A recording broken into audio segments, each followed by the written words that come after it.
Good evening. This is the 18 WJTS News. I'm Charlotte Olson. The Huntingburg Chamber of Commerce hosted their 23rd annual membership luncheon on Thursday afternoon at the Huntingburg Event Center. 200 members of the chamber were greeted by Executive Director Sarah Schrader, who spoke about focusing on the future of the community.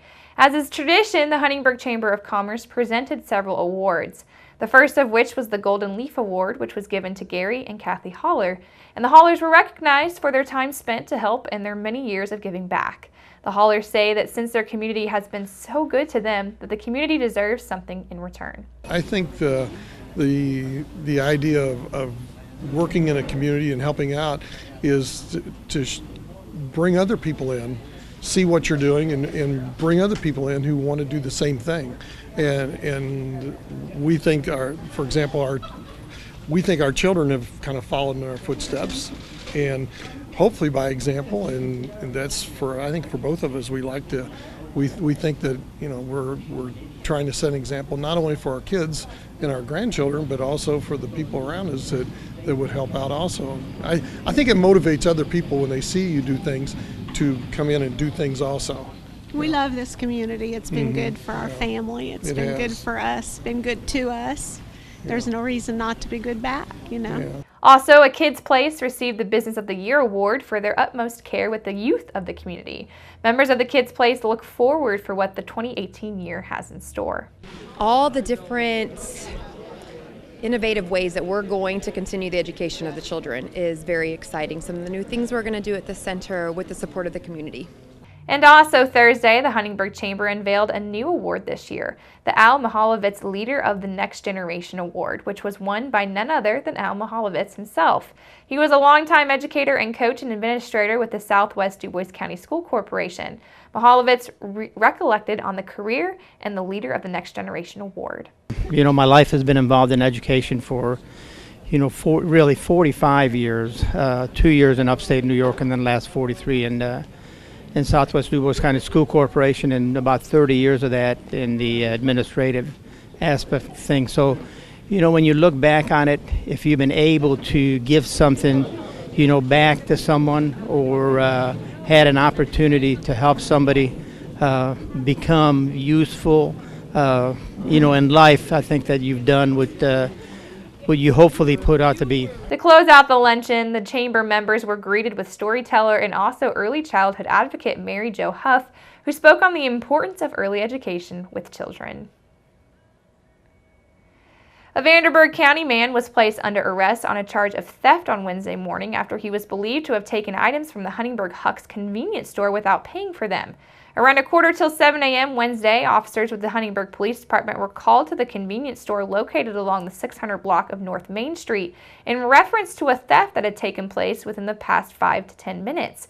The complaint told police that he saw a man, later identified as 44-year-old Laverick Donaldson of Evansville, take items from inside the store and put them in his pockets.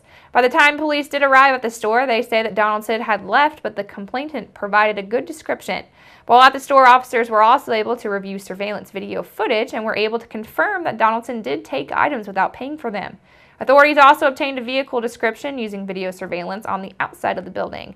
Police say that the vehicle in question was located a short time later at Farbest Foods parking lot. While police were looking at the vehicle, they say that Donaldson, who matched the suspect's description at Huck's, approached them. Police interviewed Donaldson about the thefts at Huck's and that he eventually admitted to these thefts. Police took him into custody, and he was then taken to and booked into the DuBois County Security Center in Jasper on a misdemeanor count of theft.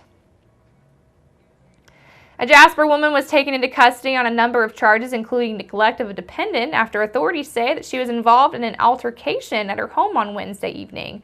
Officers of the Jasper Police Department were called to the report of an altercation at a home located along the 500 block of Circle Pine Drive, where police say that they found 23-year-old Ashley Legers highly intoxicated while caring for a small child. Police say that her blood alcohol content reported in at 0.18%. Legers was taken to the DuBois County Security Center, and she's been charged with a level 6 felony count of neglect of a dependent and misdemeanor counts of public intoxication, criminal mischief, and resisting law enforcement. Jasper police were assisted on the scene by the DuBois County Sheriff's Department and Memorial Hospital. The town of Holland's love of basketball will be celebrated this weekend at the 2017 edition of the Holland Community Fest that will begin officially tonight and continue through Sunday. The Holland Events Committee has announced that its 2017 Fest theme is Holland Hysteria, celebrating the town and its game. Along with the traditional food, contest, bands, and entertainment, this year's Fest edition will include recognition of Holland High School basketball coaches, Holland High School players, cheerleaders, and also managers at the opening ceremony. A Holland Dutchman Championship banner will be unveiled and will later be displayed in the Holland Elementary School gym. The 2017 Fest ornament, limited to 100, will have a basketball theme. The traditional auctioning of the ornament number 1 will be held during the ceremony. Ornaments will be available to the public immediately following. An auction featuring basketball memorabilia will also follow. A social hour for the guests of honor will be held following the event as well. And former Dutchman player Terry Reemaker will lead the opening ceremony festivities, including the traditional opening milk toast. Other basketball-themed events scheduled include the Dutchman 3-on-3, basketball tournaments, free throw, and three-point shot contests. And there will also be Windmill Gallery featuring Dutchman photos and artifacts. Holland High School, with an average enrollment of 93, boasts 3 Indiana Hall of Fame members. And in 1972, Holland consolidated with neighboring Huntingburg High School to form Southridge High School. The Holland Community Fest is today through the 17th and will be held at the Holland American Legion Park, located on Indiana Highway 161 and Meridian Street. The Fest agenda is also available on their website, which is www.hollandindiana.org. And keep it right here, because up next we're going to take a look at your weather summary.